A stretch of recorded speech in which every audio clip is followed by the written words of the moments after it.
Livro O Poder do Agora. Capítulo 5.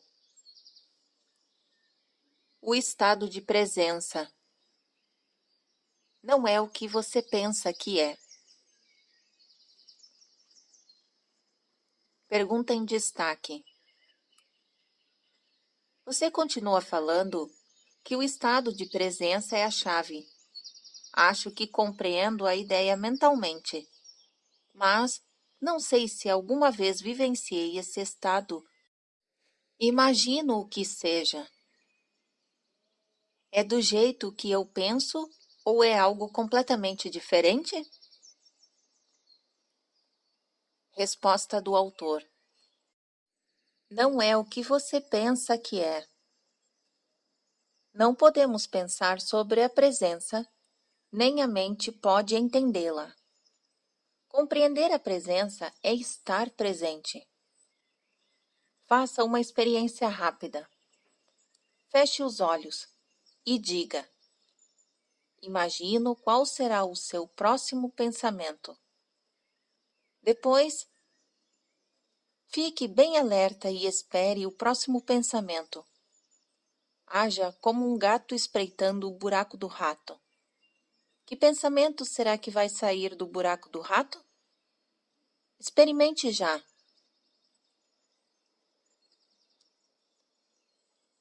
Observação. Aqui o autor apresenta o símbolo de pausa para você fazer uma reflexão.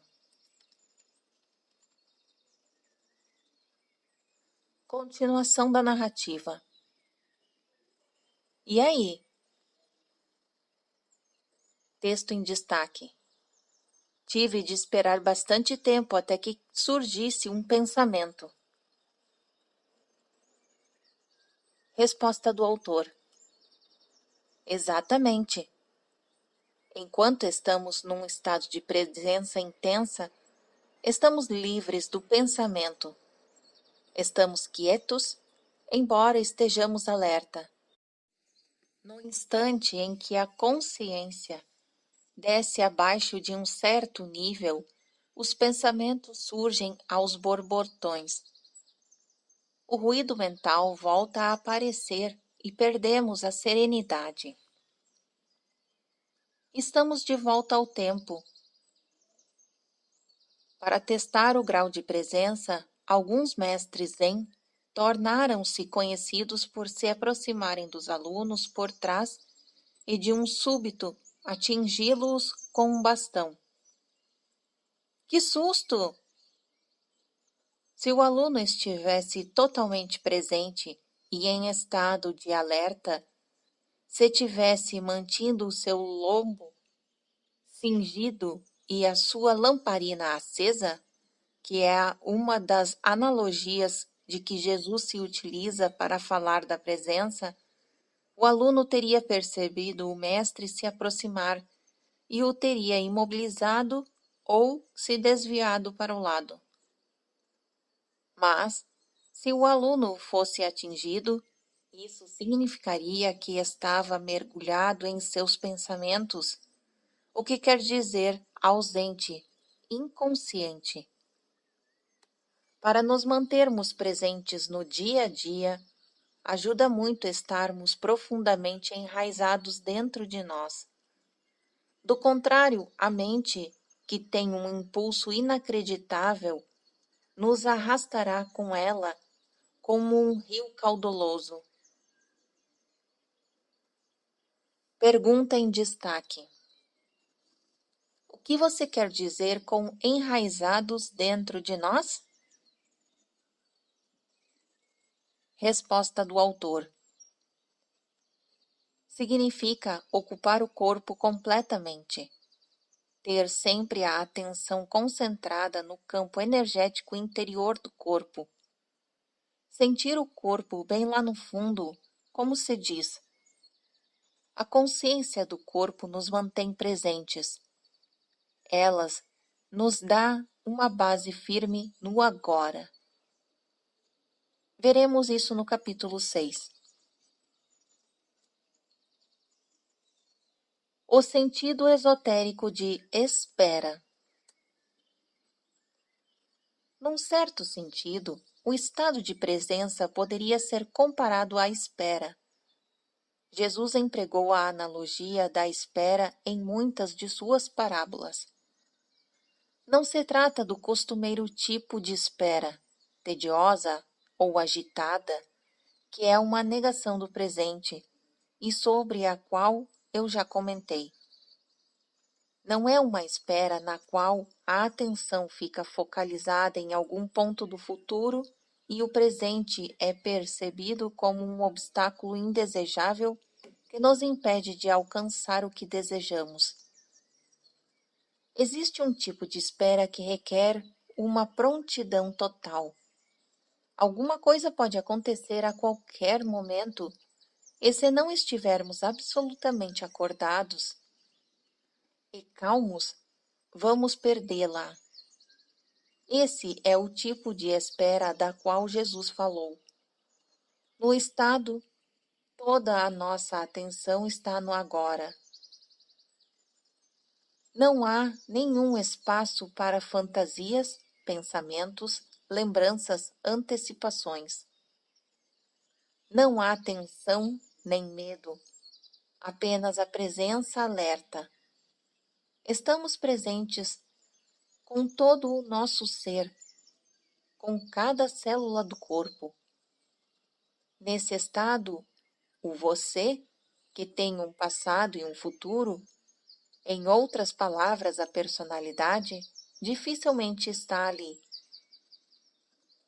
E mesmo assim, não se perdeu nada de valor. Você ainda é essencialmente você. Na verdade, você é muito mais inteiramente você do que jamais teria sido, ou melhor, somente agora você é verdadeiramente você. Seja como um servo esperando pelo retorno do Senhor, disse Jesus. O servo desconhece que as horas o Senhor vai chegar.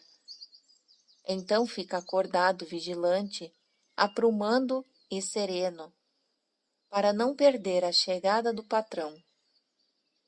Em outra parábola, Jesus fala das 5 mulheres descuidadas, inocentes, que não tinham levado azeite suficiente, ou significa consciência, para manter as lâmpadas acesas, que significa ficar presente, e assim perderam a chegada do esposo, que significa o agora, e não participaram das bodas, que significa iluminação.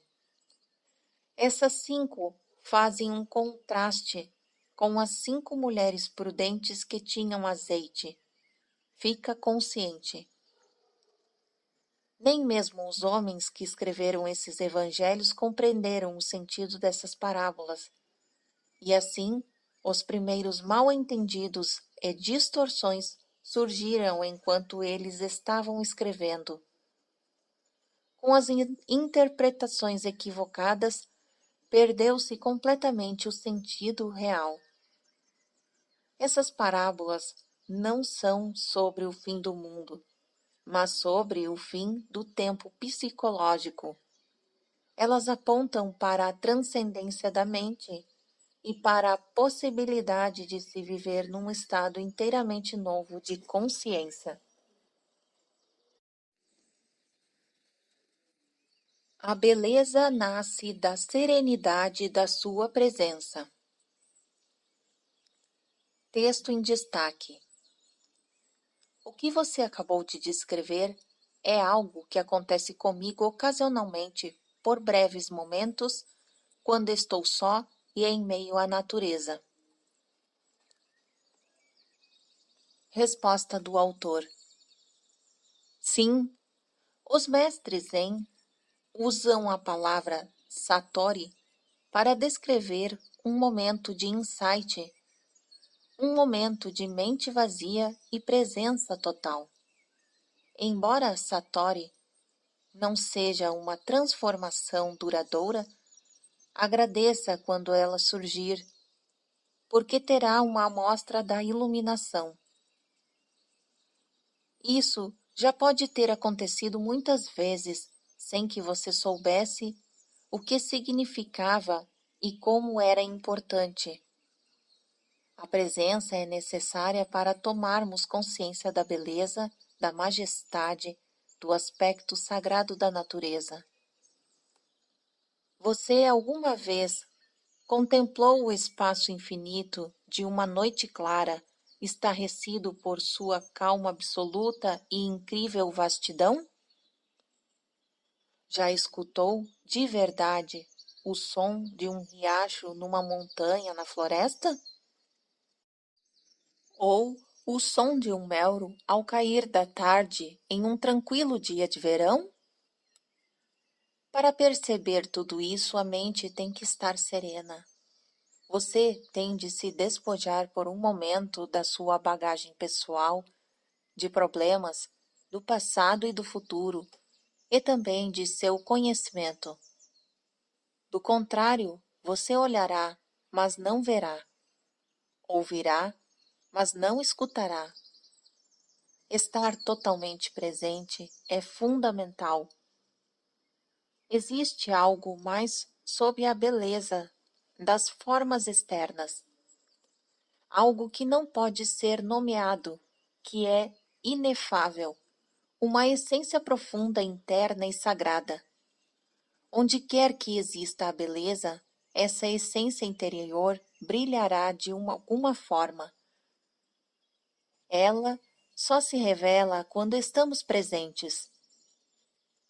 Será possível que essa essência sem nome e a sua presença sejam coisas idênticas e uma coisa só?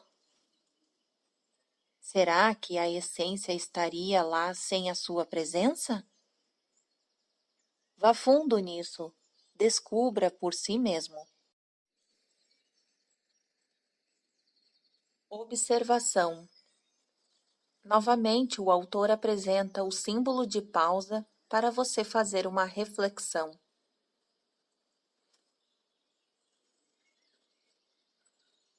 Continuação da narrativa. Quando você vivenciou esses momentos de presença, provavelmente não percebeu que por breves instantes esteve em um estado de mente vazia.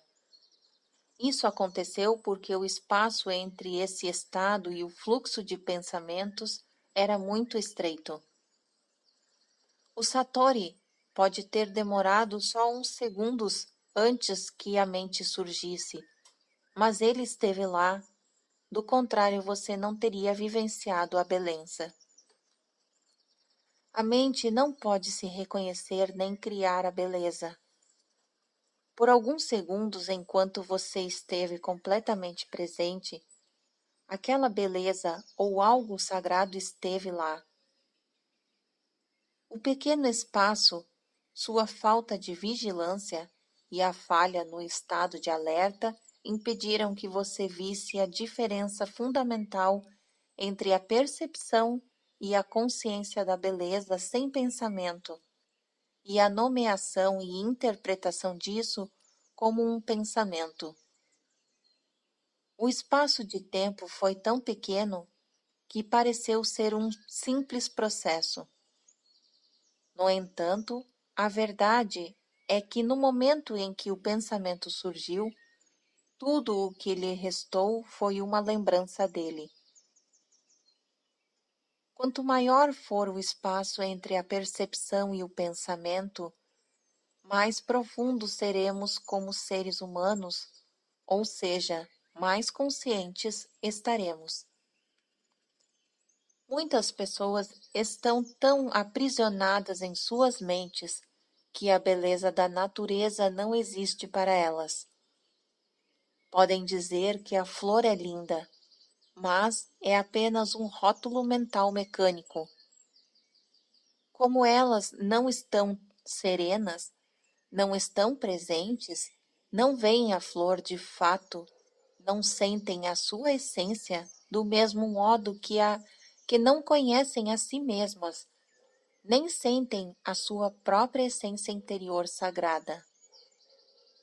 Como vivemos em uma cultura dominada pela mente, a maior parte da arte moderna, da arquitetura, da música e da literatura é desprovida de beleza de essência interior, com raras exceções. A razão é que as pessoas que criam essas obras não conseguem livrar-se das suas mentes, nem mesmo por um momento. Portanto, nunca estão em contato com aquele lugar interior onde se originam a verdadeira criatividade e a beleza. A mente pode criar monstruosidades, e não só nas galerias de arte. Olhem para as nossas paisagens urbanas e terrenos baldios em zonas industriais. Nenhuma civilização jamais produziu tanta feiura.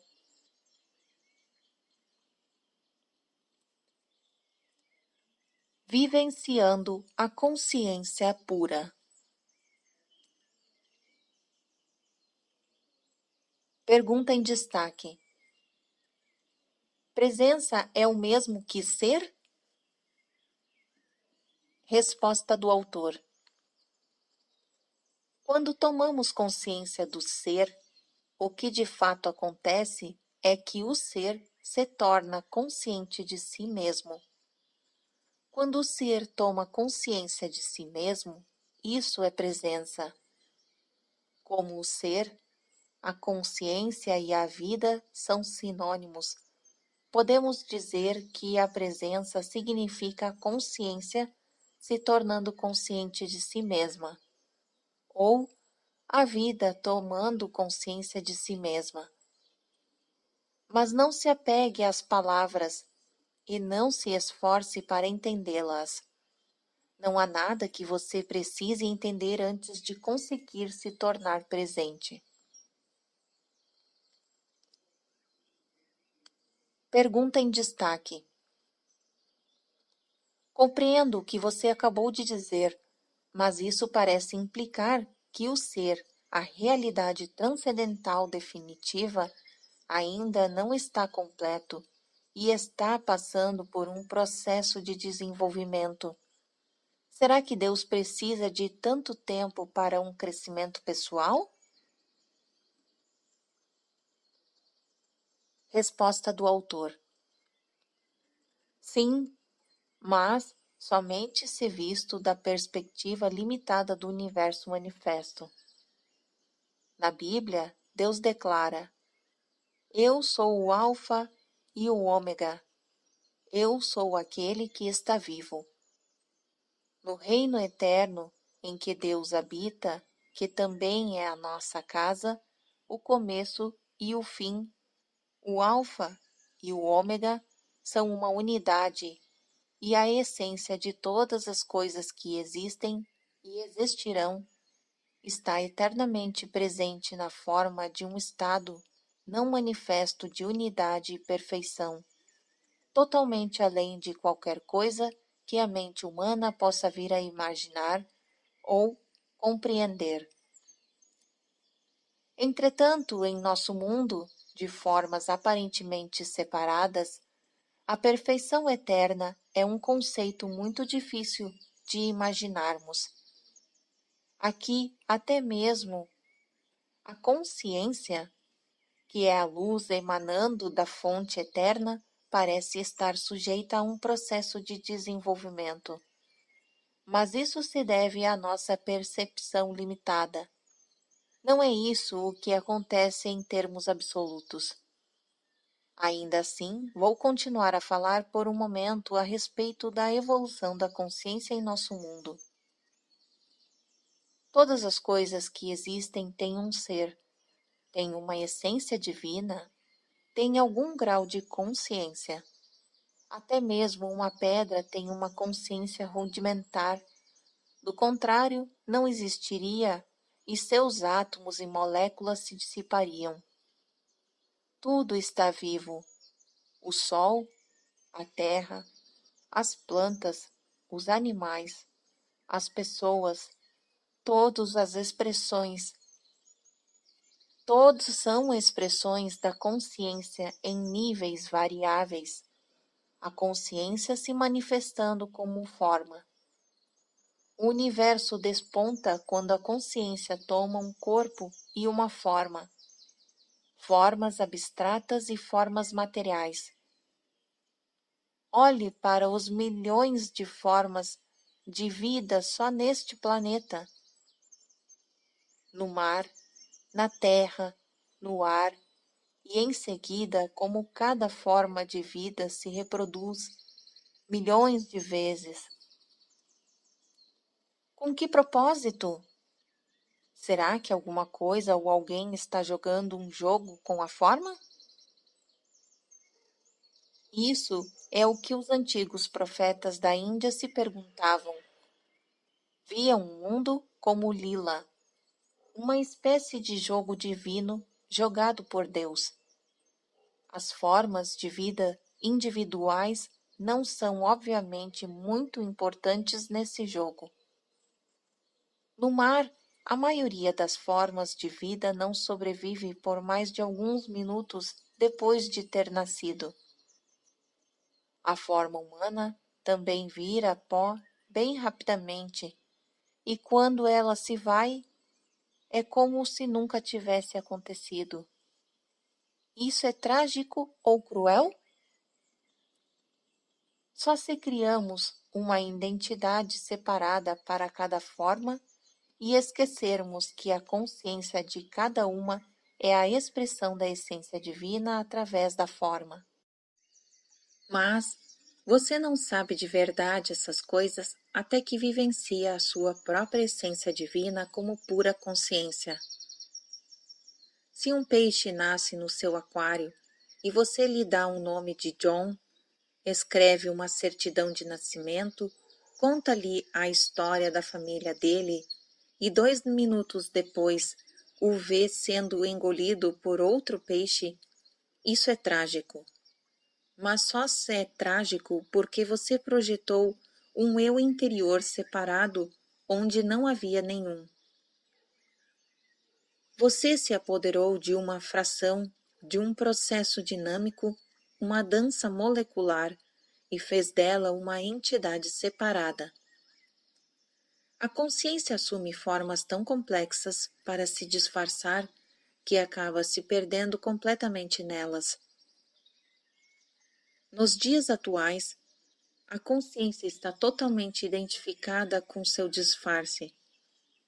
Você só se conhece como forma e assim vive com medo da destruição da sua forma física ou psicológica. Essa é a mente egóica e é aqui que surge uma grave disfunção. Agora parece que alguma coisa deu errado em algum ponto ao longo da linha da evolução. Mas mesmo isso é parte da lila, o jogo divino. Por fim, a pressão do sofrimento criado por essa aparente disfunção obriga a consciência a se desidentificar da forma e a faz despertar do sonho da forma. Ela recobra a sua autopercepção, mas num nível muito mais profundo do que quando a perdeu.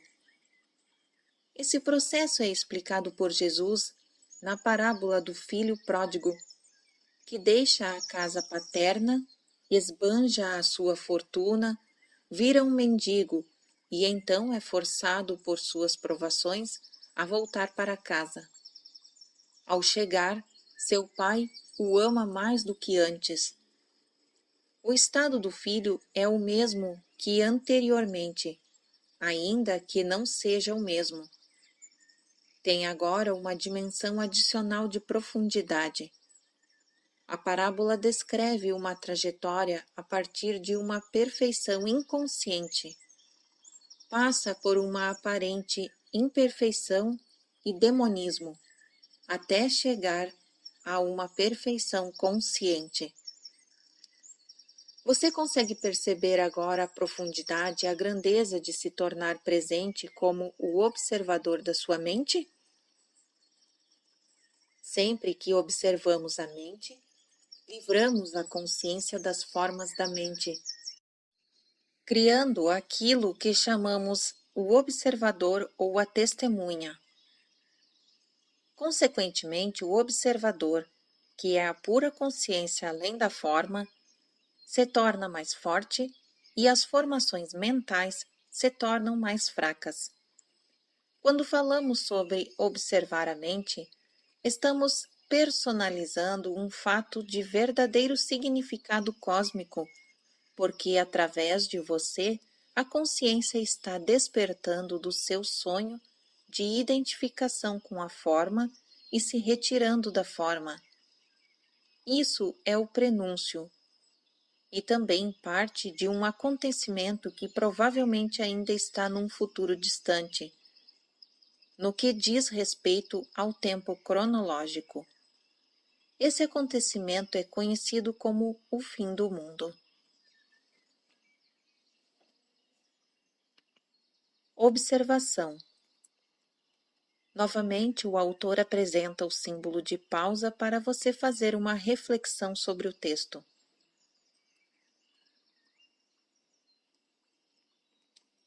Continuação da narrativa. Quando a consciência se liberta da sua identificação com as formas físicas e mental, torna-se o que podemos chamar de consciência pura ou iluminada, ou presença. Isso já aconteceu com alguns indivíduos e parece que está destinado a acontecer em breve em uma escala muito maior, embora não haja garantia absoluta de que vá acontecer. Muitos seres humanos ainda estão identificados com a mente e são governados por ela. Se não se libertarem a tempo, serão destruídos por ela. Vão se ver envolvidos em confusões cada vez maiores, conflitos, violência, doenças, desespero e loucura. A mente se transformou em um navio que naufraga. Se você não pular, vai naufragar com ele. A mente egóica coletiva é a entidade mais perigosamente insana e destruidora que jamais habitou nosso planeta. O que você acha que acontecerá ao planeta se a consciência humana não se modificar? Para a maioria dos seres humanos, a única maneira de descansar a mente é ocasionalmente revertê-la a um nível de consciência abaixo do pensamento. As pessoas fazem isso todas as noites durante o sono. Mas, até certo ponto, isso também acontece através do sexo, da bebida e de outras drogas que suprimem a atividade excessiva da mente. Se não fosse pela bebida, por tranquilizantes e antidepressivos, bem como pelas drogas ilegais, todas consumidas em grandes quantidades, a insanidade das mentes humanas seria até mais óbvia do que já é. Acredito que, impedida de usar drogas, uma grande parte da população se transformaria num perigo para ela mesma e para os outros. Essa droga mantém as pessoas paralisadas dentro da disfunção. Sua ampla utilização apenas retarda a ruptura das velhas estruturas mentais e o aparecimento de uma consciência superior. Enquanto os usuários individuais puderem obter algum alívio da tortura diária, a eles infligida por suas próprias mentes, estarão impedidos de gerar uma presença consciente o bastante para se elevarem sobre o pensamento e assim encontrar a verdadeira libertação.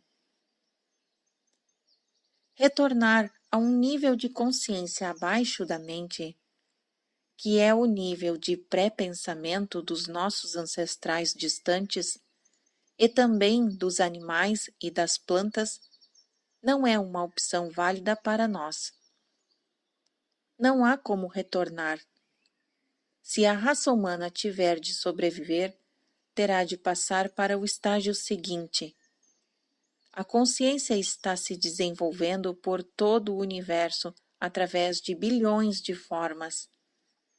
Portanto, se não conseguirmos isso, não terá a menor importância numa escala cósmica.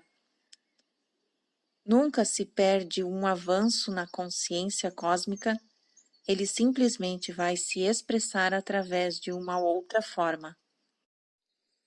Mas o simples fato de eu estar aqui falando e de você estar me ouvindo, ou lendo, ou escutando, é um sinal claro de que uma nova consciência está ganhando espaço no planeta. Não há nada de pessoal nisso. Não estou ensinando nada a você. Você está consciente e está prestando atenção. Há um ditado oriental que diz: o mestre e o ensinamento juntos criam um ensino. Em qualquer caso, as palavras em si não são importantes. Elas não são a verdade, só apontam para ela. Falo num momento de presença, e enquanto falo, você pode querer se juntar a mim nesse estado.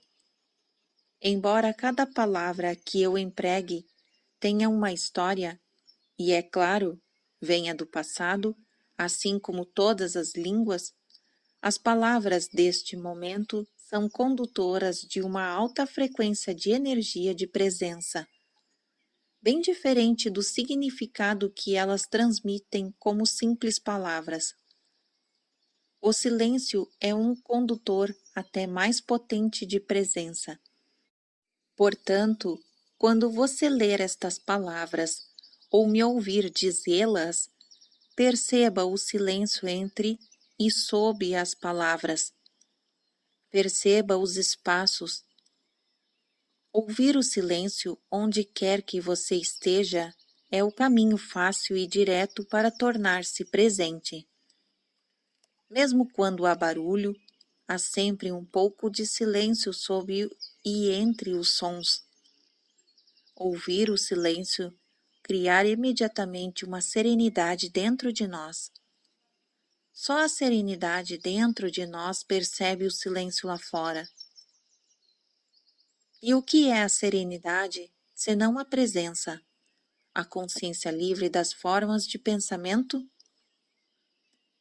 Eis aqui a realização exata do que venho falando.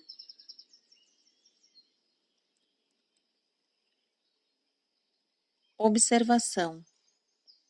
Novamente, o autor apresenta o símbolo de pausa para você fazer uma reflexão sobre o texto lido.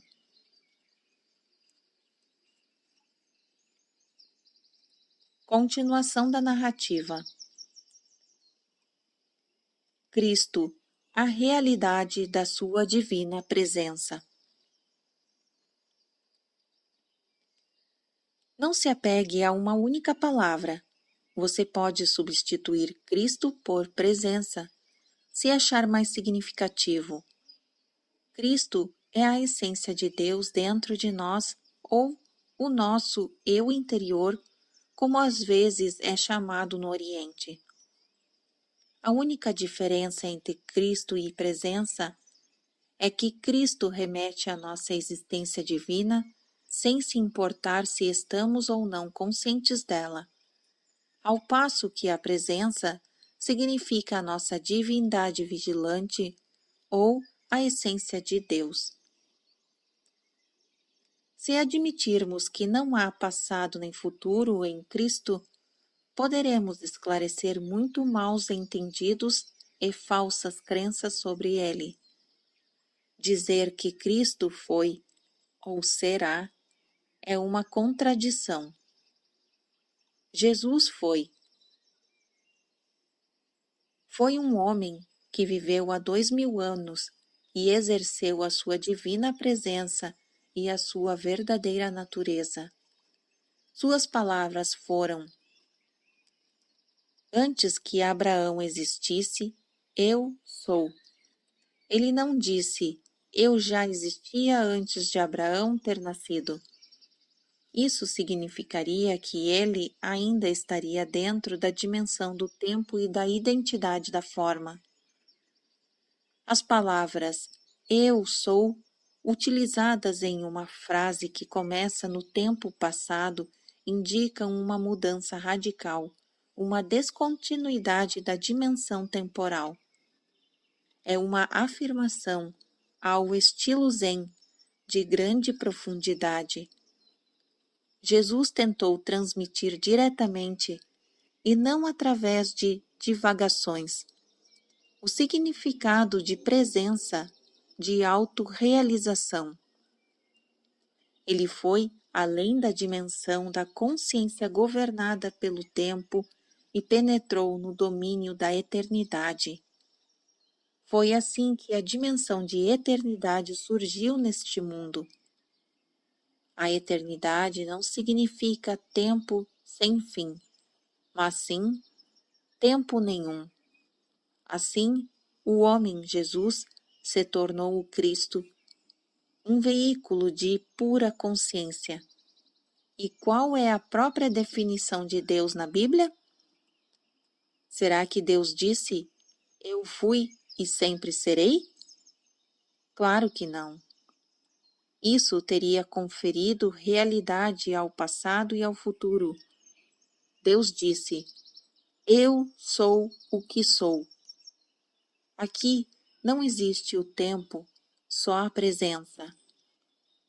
A segunda vinda do Cristo é uma transformação da consciência humana, uma mudança do tempo para a presença, do pensamento para a consciência pura, e não a chegada de algum homem ou de alguma mulher.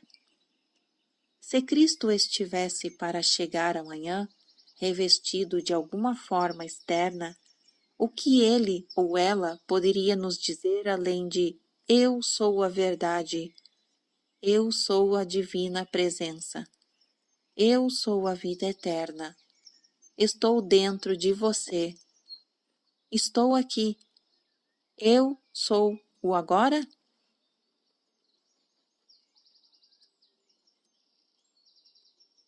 Observação.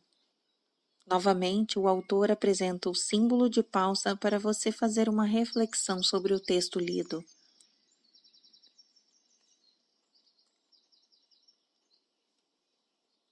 Continuação da narrativa. Nunca personalize Cristo. Não dê uma forma de identidade a Cristo. Avatares, mães divinas, mestres iluminados ou pouquíssimos que realmente são, não têm nada de especial como pessoas. Como não têm de sustentar o ego, defendê-lo ou alimentá-lo, são mais simples do que as pessoas comuns. Qualquer pessoa com um ego forte os olharia como insignificantes, ou mais provavelmente nem os veria. Se você for atraído por um professor iluminado, é porque já existe presença bastante em você para reconhecer a presença no outro. Houve muitas pessoas que não reconheceram Jesus ou Buda, assim como há e sempre haverá pessoas que são levadas a falsos professores. Egos são atraídos por grandes egos. A escuridão não consegue reconhecer a luz. Portanto, não acredite que a luz está fora de você ou que ela só pode vir através de uma forma específica. Se só o seu mestre for a encarnação de Deus, quem é você então? Qualquer espécie de exclusividade é uma identificação com a forma. E a identificação com a forma significa o ego, não importa quão bem disfarçado ele esteja. Utilize a presença do mestre para ver um reflexo da sua própria identidade por trás do nome e da forma, e para se tornar mais intensamente presente. Em pouco tempo, você verá que não existe nenhum meu ou seu na presença. A presença é única. O trabalho em grupo também pode ser de grande utilidade para intensificar a luz da nossa presença. Um grupo de pessoas atingindo juntas um estado de presença gera um campo de energia de grande intensidade. Isso não só aumenta o estado de presença de cada membro do grupo, mas também ajuda a libertar a consciência coletiva humana do seu estado normal de dominação da mente. Essa prática vai tornar o estado de presença cada vez mais acessível às pessoas. Entretanto, a menos que um membro do grupo já esteja firmemente estabelecido na presença e consiga sustentar a frequência de energia desse estado, a mente pode facilmente voltar a dominar e sabotar os esforços do grupo. Embora o trabalho em grupo seja valioso, ele não é o bastante e você não deve depender dele, nem de um professor ou de um mestre, exceto durante o período de transição, quando você está aprendendo o significado e a prática da presença.